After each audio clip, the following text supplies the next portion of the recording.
Bienvenidos a una nueva semana en Agenda Económica PM acá en CNN Chile. Y sabemos que es una semana decisiva para el futuro de nuestro país. Por supuesto que hablo del plebiscito del domingo, donde todos los chilenos elegirán apruebo o rechazo respecto a la nueva Constitución. Y si ya solamente por eso sería una semana muy noticiosa, hay que sumarle empleo. Conoceremos los datos del INE el martes. El miércoles conoceremos los datos de producción industrial y de ventas del comercio, los que a su vez serán fuente para las proyecciones de lo que conoceremos el jueves, el IMASEC de julio que informará el Banco Central. Ya, entonces tenemos plebiscito y todos esos datos. Y también se esperaba otro insumo muy importante para la discusión pública de la actividad económica, que es los lineamientos principales de la reforma de pensiones. Recordemos que el gobierno había dicho que después del plebiscito se iba a ingresar el proyecto de ley, pero que antes, en agosto, es decir, esta semana, entre lunes y miércoles, se iban a saber las ideas centrales de la reforma de pensiones. Sin embargo, podemos confirmar que no habrá anuncios de ningún tipo respecto a la reforma de pensiones antes del plebiscito.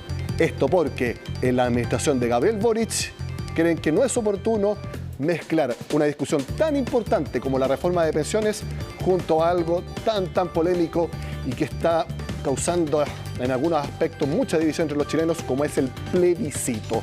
Por lo tanto, el gobierno no hará ningún anuncio respecto a la reforma de pensiones esta semana. Durante una actividad, la ministra del Trabajo prácticamente lo confirmó también sin ser tan explícita, nuevamente reiterando que los ejes centrales que va a ser el proyecto de ley será después de este domingo.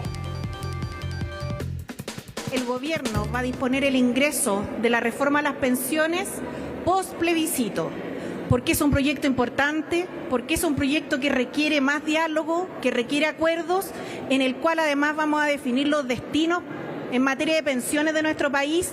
Esperamos para 3 o 4 décadas y para eso se requiere desacoplar del ciclo plebiscitario y electoral un debate de tanta relevancia para nuestro país y sobre todo para las actuales y los actuales jubilados.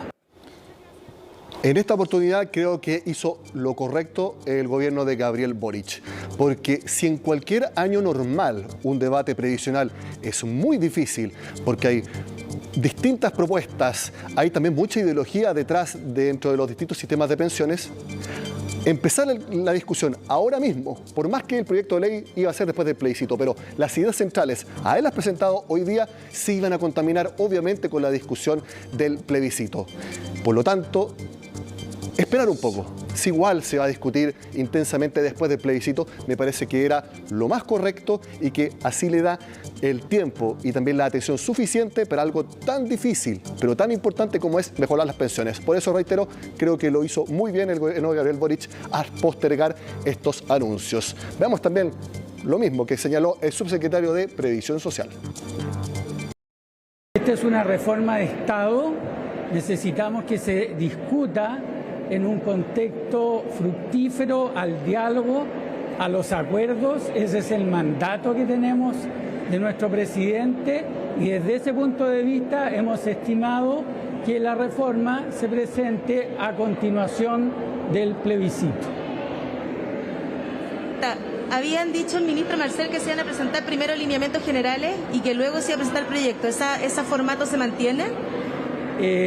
Los detalles específicos los vamos a plantear a continuación del plebiscito, pero efectivamente no lo descartamos. Ha sido un trabajo muy largo, lo tenemos preparado hace mucho rato, lo mismo de los detalles técnicos y el proyecto. El proyecto que vamos a presentar no está relacionado con el tema del contenido del proyecto de nueva Constitución.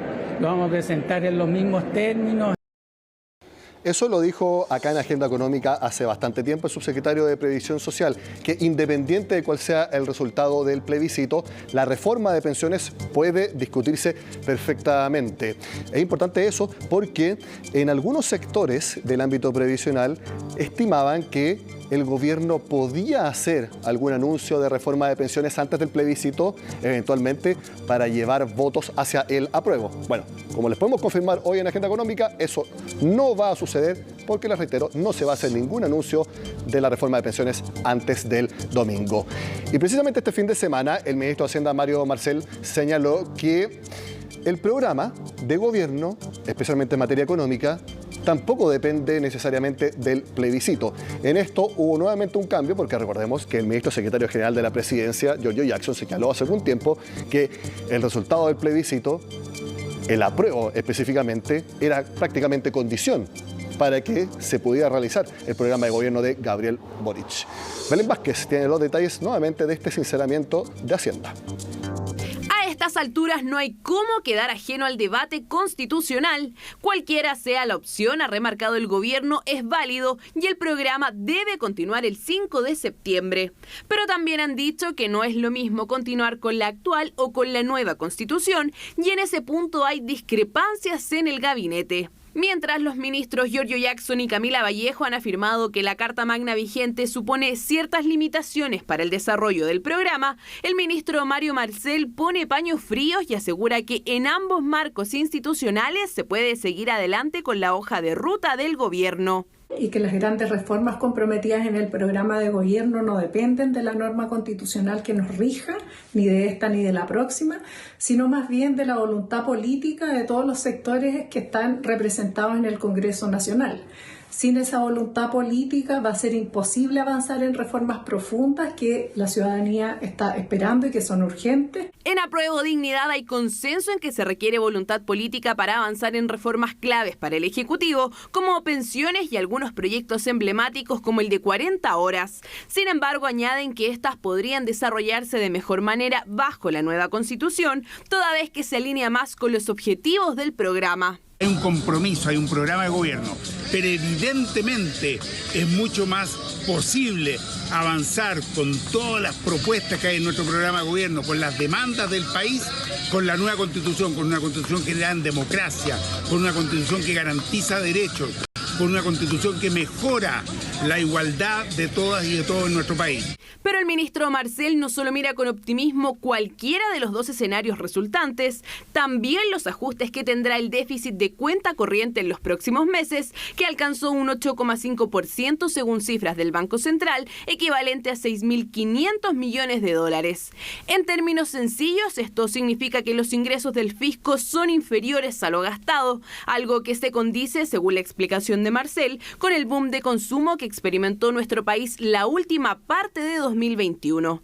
¿Cómo se vienen los próximos meses? Eso va a depender fundamentalmente si el gasto público empieza a desacelerarse también. Hay un ajuste porque sabemos que la economía va a entrar en un proceso de desaceleración bastante marcado para lo que tuvimos. De hecho, yo creo que en la segunda parte del año vamos a estar en recesión. Respecto a la incertidumbre, el ministro de Hacienda sostuvo que si bien esta no se termina el 4 de septiembre, cualquiera sea el resultado, ayudará a fijar con más claridad el horizonte de este proceso. Seguimos hablando de las previsiones respecto al plebiscito del domingo, porque el IPSA de Santiago subió 0,79%, un poco casi 1% este lunes, y en el mercado anticipan que el mercado, valga la redundancia, está previendo un triunfo del rechazo. Eso es lo que dicen los analistas. La pregunta es si el dólar, que cayó este lunes también a 885, ¿también responde a eso? ¿Cuáles son los factores de esta nueva baja de la divisa estadounidense en nuestro país? Lo conversamos con Benjamín Castillo de XTV, que está en conexión con Agenda Económica. Benjamín, gracias por estar con nosotros. Hola Nicolás, muchas gracias a ustedes por estar ahí. ¿Cuáles factores ustedes atribuyen a que el dólar siga cayendo en Chile? Sí, efectivamente, como bien adelantabas tú, se prevé o se especula más bien con un posible triunfo del rechazo. No es ninguna novedad que cuando eso ocurre, regularmente el dólar peso cae, porque el peso chileno es el que se termina apreciando. Recordemos que aquí hay una balanza entre el dólar contra el peso chileno, por tanto, cuando el peso chileno se aprecia, finalmente vemos caídas en nuestro tipo de cambio. Ya, así que por eso mismo vemos este tipo de argumentos. ¿Por qué razón? Porque si, por ejemplo, apreciamos la plataforma, el comportamiento del dólar index, si bien es cierto, hoy día tuvo caídas, cerró o está actualmente en los mismos niveles que cerró el día viernes. Por tanto, no hay grandes movimientos como para justificar las caídas, y sumado a eso, el cobre hoy día no cotizó porque la Bolsa de Metales de Londres estuvo cerrada. Por tanto, atribuimos principalmente al factor local. Como bien adelantabas tú, si miramos el dólar peso, hoy día estuvo cayendo bastante de forma importante y el IPSA apreciándose. Y ojo que las bolsas hoy día a nivel global estuvieron depreciándose, estuvieron perdiendo un poquito de valor, por tanto se fue en contra de lo que está haciendo el mercado a nivel global. Uno podría anticipar entonces, ya que en los próximos días ya no hay más encuestas y a menos que haya algún factor político que no podamos anticipar, ¿el dólar podría seguir entonces cayendo frente al peso chileno? Bueno, como tú bien adelantabas al inicio del programa, tenemos bastantes datos económicos para esta semana. Probablemente el mercado se centre en ellos y de hecho faltó uno importante. El día viernes tenemos las nóminas no agrícolas de Estados Unidos, ya el dato más importante del mes en términos de empleo, que es un dato depurado de Estados Unidos, por tanto eso suele afectar mucho al dólar a nivel global. Eso es tremendamente relevante para el tipo de cambio local. Así que en lo que nosotros anticipamos es que probablemente el mercado se mueva en torno a los datos económicos, pero sin duda alguna, a medida que nos vayamos acercando al plebiscito, lo que va a mover fuertemente el dólar peso va a ser el pronóstico o la especulación en torno a este resultado. Ya se acabó el efecto de las palabras del presidente de la Reserva Federal de Estados Unidos el viernes, que fue bastante más duro de lo que se pensaba, y anticipando que las tasas de interés van a seguir altas por un buen tiempo. Sí, el mayor efecto ya se empezó a neutralizar. Tuvimos alza importante en el dólar index durante la jornada asiática y la madrugada nuestra, precisamente por el mensaje que, ojo, que no solamente fue de la Reserva Federal, sino que fue de varios bancos centrales, donde manifestaron subir las tasas de interés, incluso aunque eso costara para el mercado que se desenvolviera en un escenario de crecimiento, ya que se esperaba que en el fondo los bancos centrales no se intervinieran hasta influir en el crecimiento. Por tanto, mostraron ser más agresivos, eso influyó, pero el mayor efecto se fue diluyendo a medida que fue avanzando la jornada. Por tanto, eso ya está bien neutralizado, está bien adherido por parte del mercado, y a no ser que tengamos alguna novedad, nosotros inferimos que el mercado se va a centrar más que nada en los datos importantes que tenemos tanto en Chile como en Estados Unidos para esta semana. Esto también le quita presión al Banco Central para que vaya poco a poco disminuyendo la intensidad de su intervención cambiaria. Eso ya lo hemos visto. Recordemos que la intervención formalmente dura hasta el 30 de septiembre. Sí, efectivamente, le va quitando un poquito de presión. Sin embargo, el dólar index o el dólar a nivel global está bastante alto. Por tanto, es de cuidado lo que puede hacer el Banco Central. Creemos que el Banco Central adoptó este tipo de medidas precisamente esperando el resultado de lo que va a ser el plebiscito y la reacción del mercado. Ya es evidente que va a haber un escenario muy cambiante si sale el apruebo o el rechazo, y en torno a eso va a haber movimientos. De hecho, si nosotros apreciamos la plataforma, podemos ver que actualmente nos estamos moviendo de forma lateral en unos niveles cercanos a 950 hasta los 880 aproximadamente. Por tanto, de momento, mientras veamos esta tendencia lateral y no se rompa, no nos permite la estructura hacer proyecciones con mucho más plazo. Lo que normalmente pasa en este tipo de condiciones tan especiales es que haya un gap, lo que significa que hay un salto de mercado donde no hay precios cotizados. Pasó en la primera votación, donde hubo un salto de cercano a 40 o 50 pesos tranquilamente entre una jornada y otra. Por tanto, lo más probable es que el día viernes cerremos con un precio ya establecido, y el día lunes a la apertura va a tener un salto probablemente bastante amplio a la alza o a la baja. Es poco probable que se mantengan esos niveles. Regularmente, cuando hay este tipo de noticias que pueden generar un cambio tan importante en la economía, suele el mercado del dólar peso, bueno, en realidad las divisas a nivel global suelen reaccionar bastante fuerte. Ha pasado con otras cosas, como cuando fue el famoso Brexit, hubo, por ejemplo, una vez un problema con la lira turca, y cuando suelen ocurrir este tipo de novedades, suelen dar fuertes golpes en las divisas debido al panorama y a la proyección económica. Benjamín, mi última pregunta. ¿Tienen ustedes algún análisis de a cuánto podría llegar el dólar si es que gana el apruebo y a cuánto podría llegar también si es que gana el rechazo? Bueno, el escenario es complejo. La verdad que la estadística o las encuestas no nos permiten especular muy bien. Y esto te lo comento, nosotros me acuerdo que hicimos bastantes seminarios cuando fue, por ejemplo, la época de las primarias, donde se apuntaba a que sí o sí iba a ganar Jadwe y sí o sí iba a ganar Lavín, y pasó todo lo contrario. Por tanto, es bien complejo anticiparse a uno u otro escenario, ya que las encuestas varias veces han fallado en sus predicciones. Ahora bien, lo que nosotros estimamos es que probablemente desde el día viernes al día lunes haya un salto entre 40 a 50 pesos como mínimo entre un escenario y otro. Probablemente si sale la prueba haya un salto importante y acercarse rápidamente a la zona de los 1000, y por el lado contrario, si sale el rechazo, probablemente se anticipe o se acerque a la zona de 850. Esto sencillamente por la previsión del mercado y los movimientos. Recordemos que tanto el rechazo como la prueba van a tener algunas variantes, ya, porque el rechazo ya no significa que se va a rechazar y ya está, sino que también se prometen cambios, entonces la volatilidad va a continuar, pero sin duda un panorama un poquito más conocido. Ya el mercado, la incertidumbre nunca le ha gustado, y eso es lo que está primando en este momento. Más allá si en el largo plazo va a ser positivo o negativo, nosotros queremos mantenernos fuera de ese tipo de lógica. La idea es saber más o menos qué es lo que anticipa el mercado en base a los distintos escenarios. Bueno, Benjamín, no sabemos cómo va a ser el resultado del domingo, pero lo que sí sabemos es que el próximo lunes 5 de septiembre vamos a estar analizando ya los resultados en mano y lo que diga el mercado específicamente también sobre el dólar. Benjamín Castillo, gracias por estar con nosotros. Muchas gracias a ustedes, que estén muy bien. Hacemos la pausa en Agenda Económica y al regreso hablamos de startups e innovación.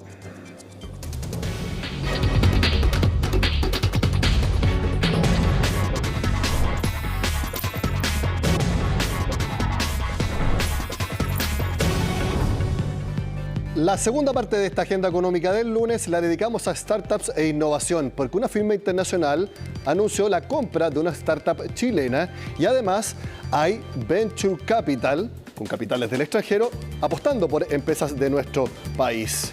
Francisca Bahamondes tiene un resumen también con un concurso que es muy interesante para quienes quieran postular. La crisis sanitaria del COVID-19 obligó a las personas a modificar sus formas de pago de productos y servicios, lo que al mismo tiempo también fue una oportunidad y un desafío para las empresas, las que debieron comenzar a digitalizar sus operaciones. Evertec es una compañía tecnológica financiera que busca ayudar en el ecosistema de pagos a digitalizar el intercambio de valor y a volver más eficientes estas operaciones. Nació en Puerto Rico, actualmente tiene oficinas en 11 países en América Latina y opera en 26 naciones. A inicios del segundo semestre, Evertec compró BBR, empresa chilena que ofrece soluciones tecnológicas y que trabaja con grandes empresas del retail, lo que ha sido ampliamente celebrado por la firma.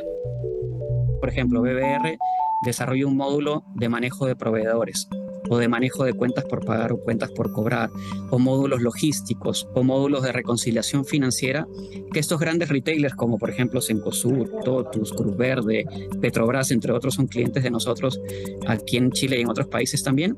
Y en muchos casos lo que termina pasando es que esos módulos se conectan con el mundo de pagos también, que es de donde históricamente viene Evertec. Entonces hemos encontrado una fusión muy bonita de ambos mundos, porque nuevamente las dos partes están conectadas. Pasamos a otro tema. Sin duda el cambio climático ha movilizado a las organizaciones a la transformación de sus operaciones, incorporando temas como el cuidado de los recursos y también la sustentabilidad como ejes clave dentro de las empresas. Mountain Partner Chile nace de una alianza con la filial suiza alemana del mismo nombre en 2016. Es una compañía que tiene como foco el desarrollo de la tecnología sustentable y ve estos dos conceptos como las claves del futuro. Desde ese enfoque lanzaron en Chile el primer fondo latinoamericano destinado a invertir solo en startups que ayuden a mitigar justamente el cambio climático. Desde la compañía señalan que acá ven oportunidades reales de desarrollo de startups comprometidas en esa línea. Acá lo que hemos visto es verticales de agritech, verticales de minería, donde hay oportunidades de transformación y de pivot de estos startups que trabajan en eficiencia, de agricultura, de minería, de logística, para que se transformen en startups que midan huella de carbono y que sean realmente sustentables. Y si lo son, entran dentro de nuestra tesis de inversión. Y ojalá de esa forma, si les invertimos en Chile o en la región, los podamos llevar al resto de la región, a México, a Brasil, a países que los catapultan más en el resto del crecimiento de la empresa y ojalá globales también. La situación económica global y local y los procesos políticos sociales que enfrenta Chile no son vistos como una amenaza para estas organizaciones. De hecho, siguen destacando el potencial que cada una tiene en sus distintas áreas. Tenemos que aprender a vivir con estos vaivenes. Hay países que desarrollan más o menos, a veces hay cambios en temas estructurales, políticos y económicos y demás que podrían afectar de cierta forma la economía general del país, pero nuevamente, al ser nuestra apuesta a América Latina, pues aprendemos a vivir con eso. Vemos el mercado chileno como un mercado súper importante para Evertec, mercados como Chile, como Uruguay, como Colombia, además de Costa Rica, Panamá y Puerto Rico, que es donde está nuestra casa matriz, son mercados súper importantes para nosotros. Vemos un dinamismo en el mercado chileno que se da en otras partes de la región también, que está ayudando a que la adopción de pagos digitales y la digitalización de transacciones se dé. Creo que si vamos hacia una línea de más foco capitalista, por decir algo, seguramente un foco de hacer crecer los startups de una manera, y si hay un foco de una línea un poco de sensibilidad social, que me parece muy importante que se agregue en Chile. Creo que va a haber mucho apoyo a startups que generen impacto social. Lo que buscamos es lugares donde se puedan incubar, donde tengan apoyo de una comunidad, de un hub de innovación, que eso sí es bueno en Chile y va a seguir siendo bueno. Hay un Startup Chile muy fuerte con un track record espectacular que no existe en ningún otro lado de Latinoamérica. Siguiendo con el desarrollo de las startups, les cuento que CCU trabaja en la 6ª versión del desafío Impacta. Este es un desafío regional de innovación abierta que busca descubrir las mejores startups del mundo que estén trabajando en nuevas respuestas para el futuro de la industria de vestibles y todas las etapas de su cadena de valor.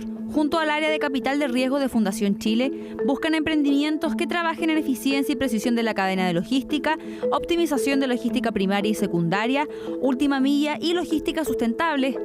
El ganador será seleccionado en un Demo Day, obtendrá $7.000 y también la oportunidad de desarrollar un piloto de su innovación con CCU. Este es el tercer ciclo de esta versión 2021-2022 de Impacta.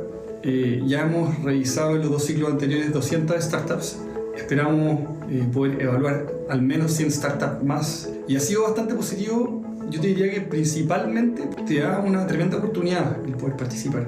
Si tú eres ganador, el hecho de poder pilotear tu idea en CCU, la verdad que es algo que no se tiene muy seguido. Es algo que, por un lado, te permite validar, te da la oportunidad de, si es que la solución es exitosa, poder ojalá tener una relación de más largo plazo con CCU, y además te da una tremenda visibilidad con el ecosistema y a otras empresas que puedan tener una problemática o un desafío similar.